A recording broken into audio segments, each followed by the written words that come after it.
সাগরের তীর থেকে গান দিয়ে যিনি একসময় মানুষের মন ছুঁয়ে গিয়েছিলেন, সেই গায়িকা জিনাত রেহানা আর আমাদের মাঝে নেই।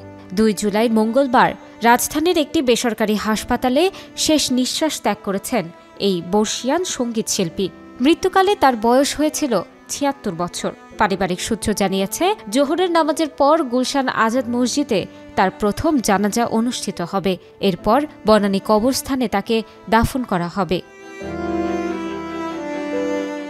1964 সালে বাংলাদেশ বেতারের তালিকাভুক্ত শিল্পী হন জিনাত রেহানা।